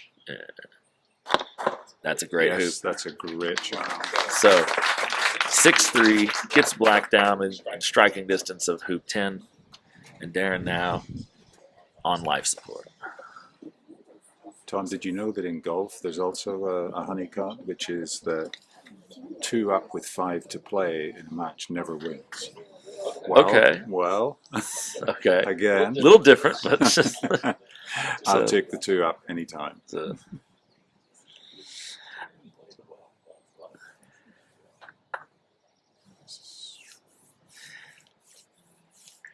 Does black take white to the line now? So I keep trying to get them to coin a new version of the Honeycut Gambit called the Balding variant, which is where you go down 5-3, and then at some point you go down like 6-4 or 6-3, and then you come back to win at the hook. I have not been able to get that to catch on yet, but I will persist. Is Matthew good? Of course he is. And he got He's it. won.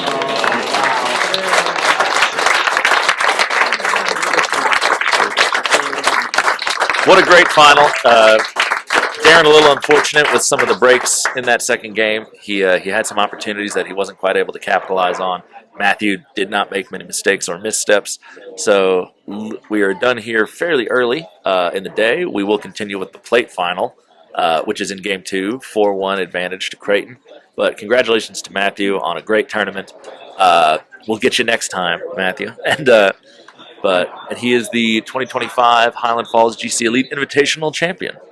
And congratulations to Darin for running the tournament and getting to the final, which is not something that's easy to do. That's right. Those dual responsibilities.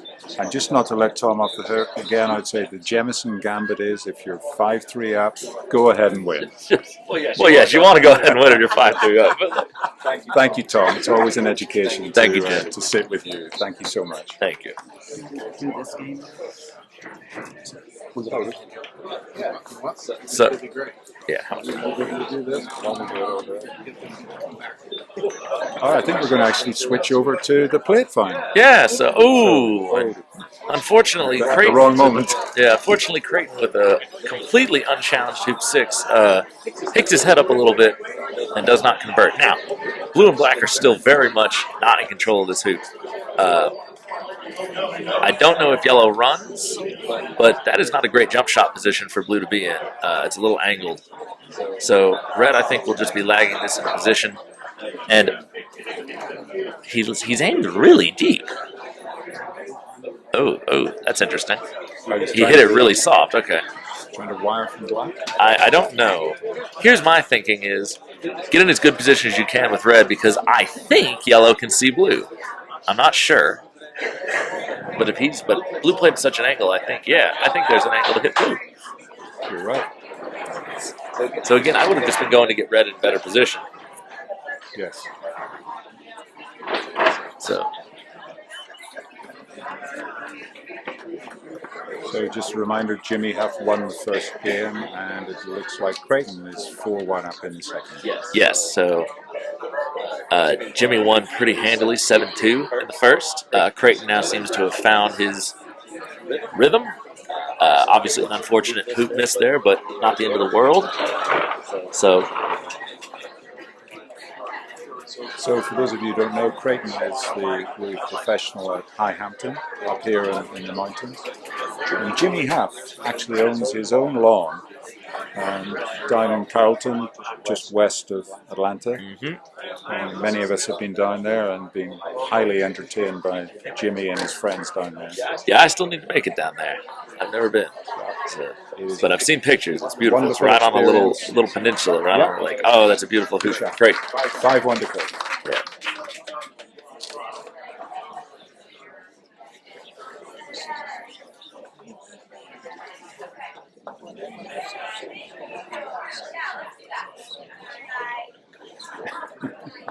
just have to set him off and off he goes.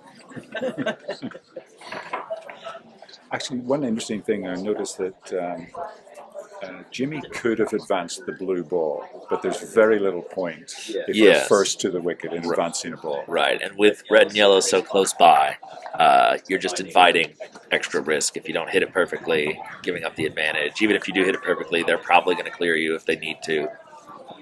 So just focus on getting those balls in good position.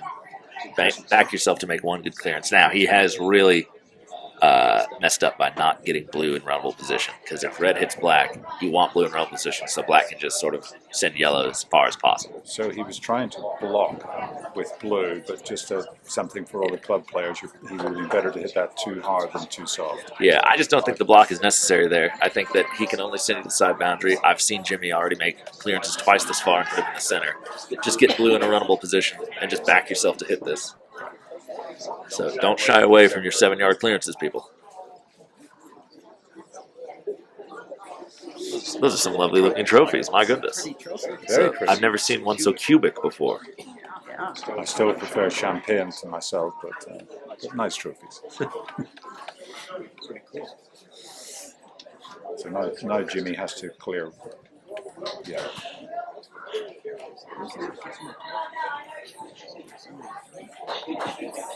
And see, he hits it dead center. So Dead center. he turns around Jimmy and nods at us. acknowledges the commentator. Yeah, back yourself, Jimmy. Yeah.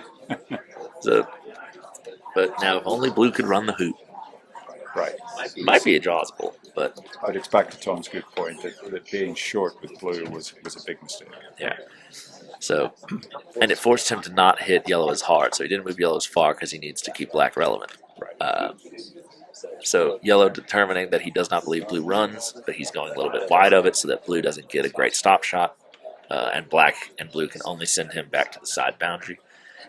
So Blue choosing the setup and hopefully use black to clear yellow, but there's only so far you can send it. So red might just take the clearance on blue right now, and basically say, "Go ahead, clear yellow. You won't be in position either, and I'm now the first ball setting up. And if you set up, yellow's right there." No, he's backing himself to hit the clearance. He went for the block. He got it. Now again, I like blocks like that because it's a free effort. You're going to set up anyway. You can go for the block. If you don't get it, then it's fine. You're still going to get your clearance. I think black is now going to try to return the block. I'm thinking he's going to clear red here and basically tell Creighton, he's like, I don't think you're going to make that hoop. I think you rolled a little too far. It's a little angled. And if you only jaws it, I'm going to jump you. He's already jumped it once this match that I've seen. Or just do that. Or just do that. Or just do that. Oh, disgusting. That's disgusting. What do we know, Tom? That's disgusting. So it's good if you can get it. So.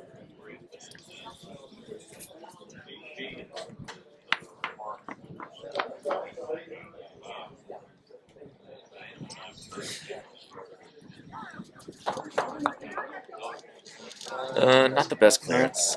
Don't want to get behind the hoop on those. Center or left of center is ideal. Out on this other lawn, now that people are starting to mill, we have Brian Lozano and Edmund Fordyce looking like nondescript joggers in the background of a movie. They are.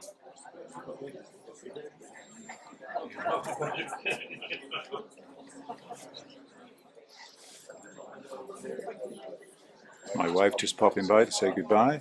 Goodbye, goodbye. Off to our art studio for the rest of the day. All right. Much better clearance from Creighton.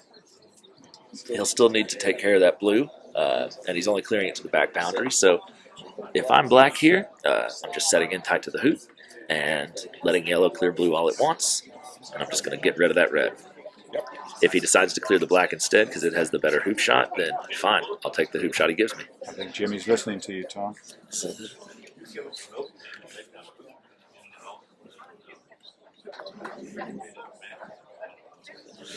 And he did actually block the red as well, so now there's a line of play where depending on how good or poorly yellow hits this, he doesn't even have to clear red.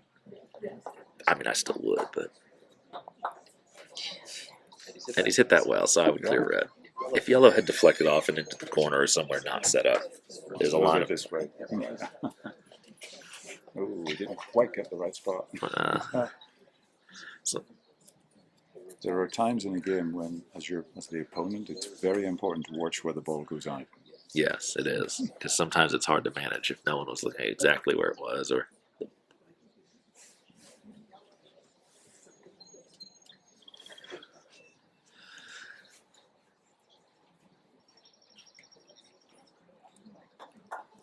And yeah, because he's got the block, he has elected not to.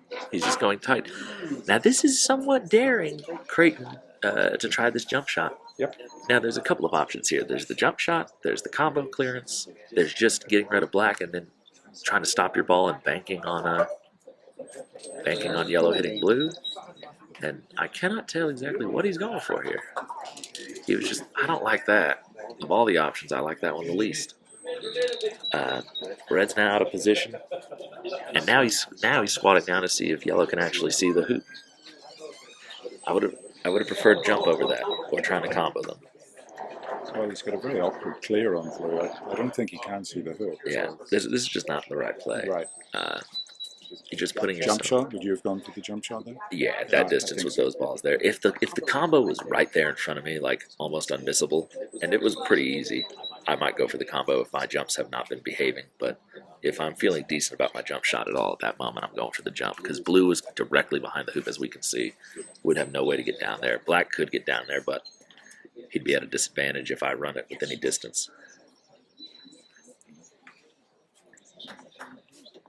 Oh, He was going for hoop. He thought he could. Wow. I just don't. I just think that the jump shot for him is a higher percentage at that distance. I agree. You know.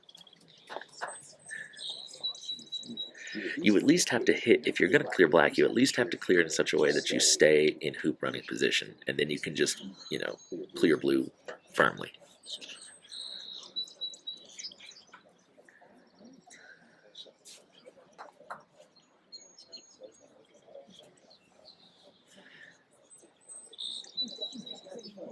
Red lagging in.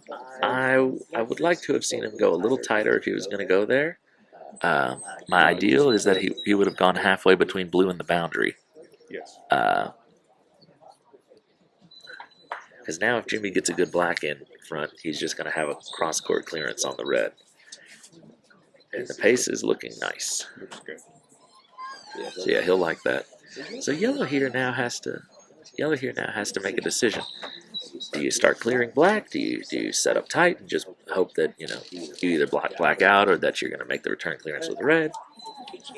So not a lot of great options here. No, I think he has to clear black. Yeah, I'm inclined to doesn't want to look swing like at he's it. going to do it. No, he's not. No, there's a little timidness. And again, I think he's playing a line where he's thinking, oh, maybe I'll get some sort of a block, and he doesn't get the block because that's extremely difficult. He might have got it. I can swear that. No, did he? He might have. Oh, never mind. I still don't like it. Oh dear. 'Cause- I'm praying that Jimmy doesn't make this, because then we're back into the honeycut gambit. You just have to accept the gambit. It is. We'll be having that conversation have- again, Tom. Well, I'll just announce it, but it'll be fine. So, it's right up there with Kyle Malus. We call it the Kyle corollary that hoop 2 does not matter. It's not fine. Make it 4-4. The other guy has the first ball to 9. You can easily go up 6-4. Exactly. Easily. Right. And so you're taking that. Right, because the gambit is basically premised on the idea that the first person who gets to hoop 9 has the advantage to make the next 2 hoops. So the only if you're already like 6-2 up, then like God bless, you're fine. But if you level at 4-4 and then let the opponent go, and maybe you haven't been clearing as well, or like you just happen to miss a shot. And anytime you let somebody get a 6, that's tough. Right. All of a sudden, that 78% favoritism starts to kick in. So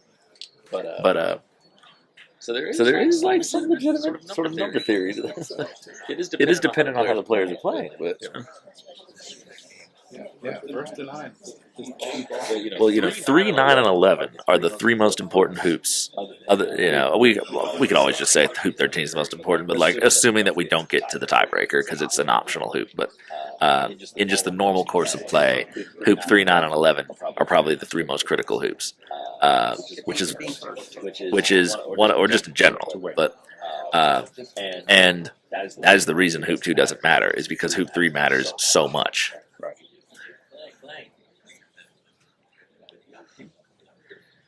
What is this attempt? Blue doesn't run. He's just getting black behind the hoop.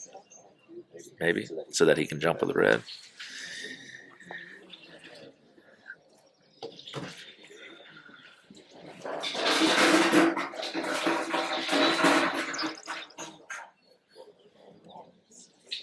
It's hard to see what he's trying to do here. If blue can't make the wicket.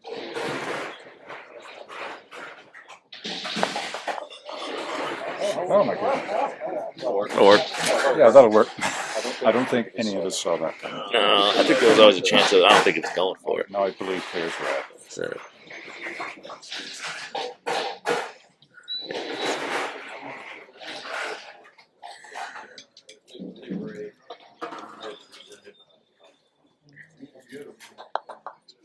that's not a great shot, Jimmy. That was not a good shot. That's not. I don't know whether people noticed, Jimmy was actually moving as he hit that shot. His feet were moving.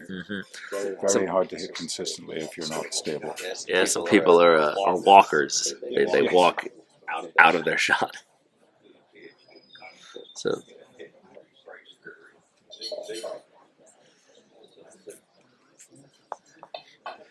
all of a sudden, Creighton here with red needed to be tighter. It just did.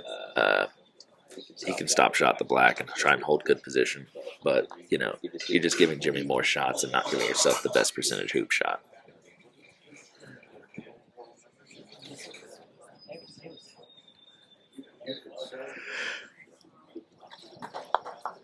That's a great shot. Very nice shot. So both balls in good position.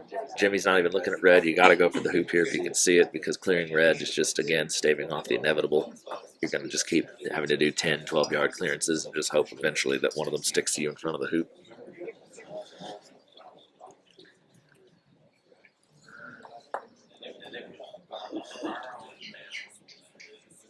Here we go. Big attempt. Let's see if he can at least jaws this. Jawsing doesn't really solve the problem, but it at least puts some pressure on. He's trying to do. And on the other wire.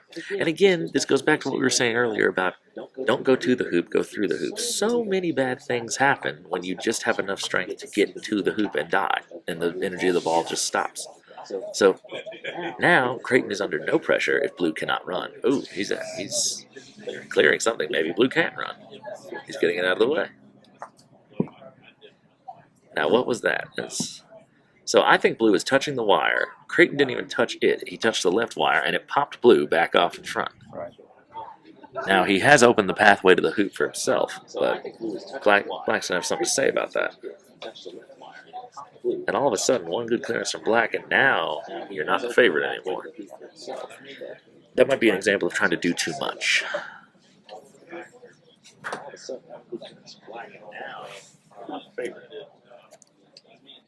That might be an example of trying to do too much.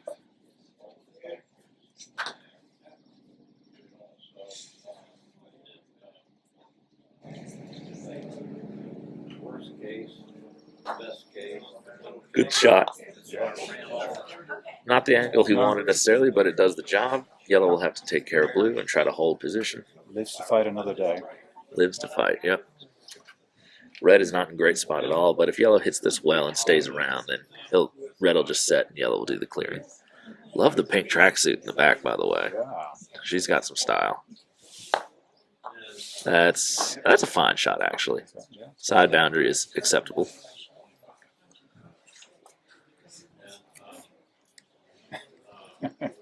Jimmy Huff always amuses me. He's chatting to the audience as he moves to his shot. Yeah, I love to do that.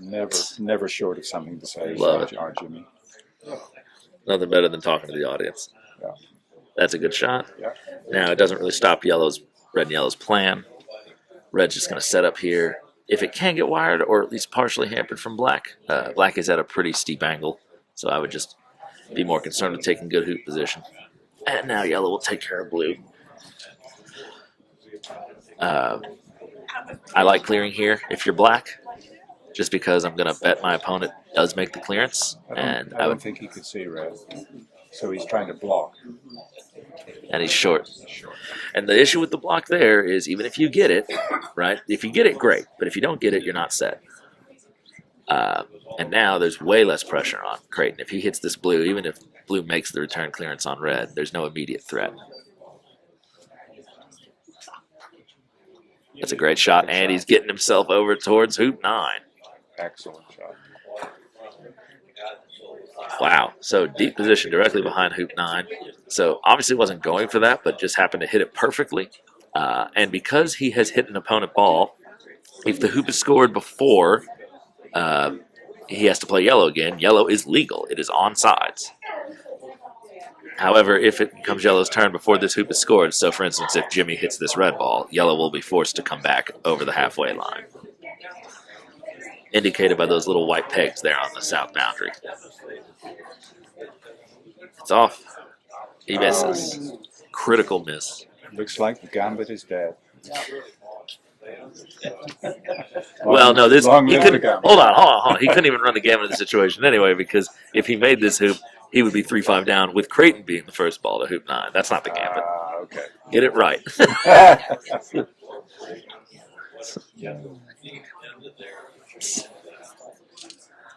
So I will defend the good name of the gambit across sea to shining sea.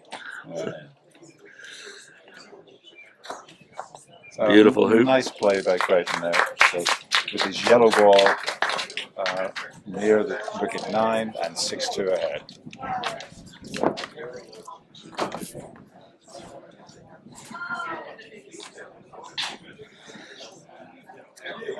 And that's a great ball. That's a really great ball.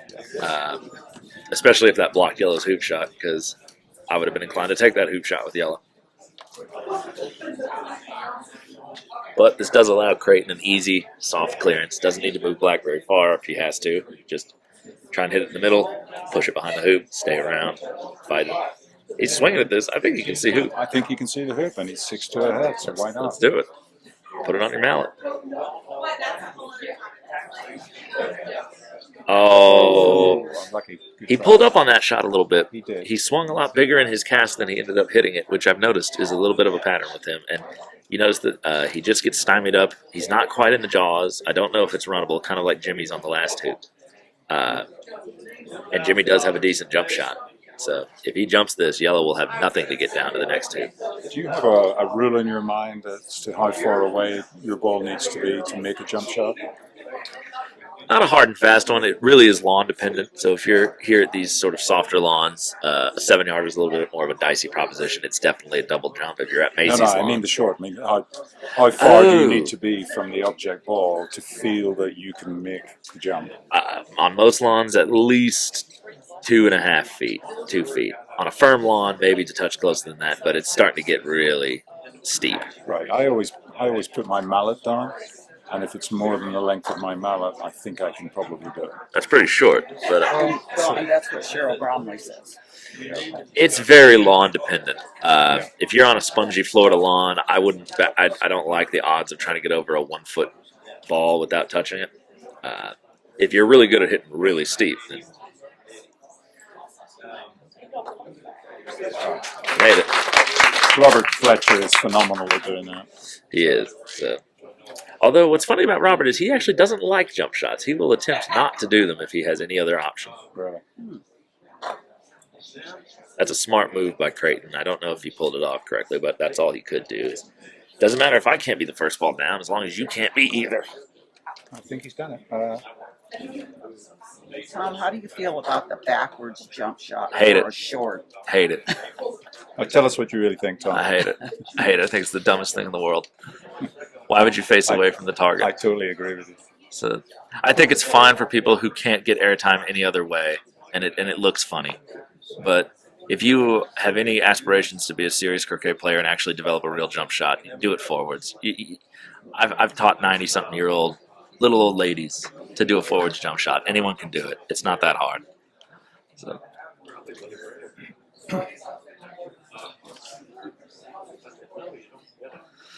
The only person who I will justify, there's two ways to do backwards jump shots. There's the one-handed way, and then there's the two-handed way. And there is some amount of merit to the two-handed way just because A lot of people lack the power to do like a 5-yarder or a 7-yarder. Like David Malouf does the two-handed backwards jump shot for his 7-yarders because he just does not have the power to do it the other way. The two-handed, at least, if you do the lineup method methodically enough and you keep the mallet centered between your legs, you do still retain a little bit of accuracy, provided that you let the mallet fall smoothly. You still don't know what you're looking at, and I think Dave would be the first to say also that the accuracy is greatly decreased because you're facing away. But all this one-handed nonsense just needs to stop. You heard it from Tom Bolden. So Jimmy played a rather rash shot with black. Missed everything. He's not at the back line, so he's in a tough position now. Yeah. This is a hoop shot. There's no point to hitting red here. I don't think black can see yellow. Right. This is life support. Yep.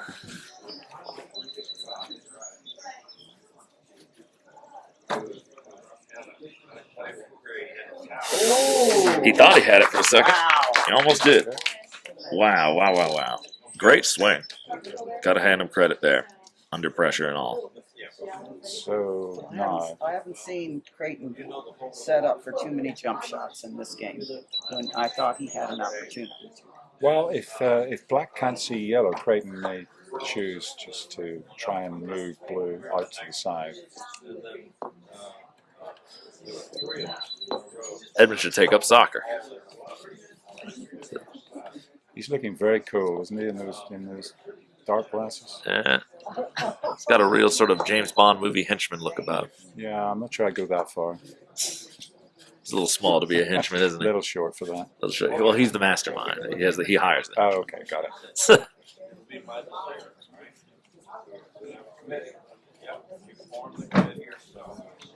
Oh, so what did we miss there? Did red pass? Red moved yellow. Oh, he moved yellow. To truly wire it from black. Okay. And I think he can actually just see the hoop He now. may be able to make Because I don't think blue's right in front. Oh, Ooh, good try. trying to get a little stymie there. He might have also been trying to nudge blue to block the hoop. Yes. So this will bring us, if Creighton runs this, it brings us to a game apiece. I think he can see. And I will unfortunately have to leave here right after this, and I will not be able to join you guys for the final game. Yep. So, Well done. One game each.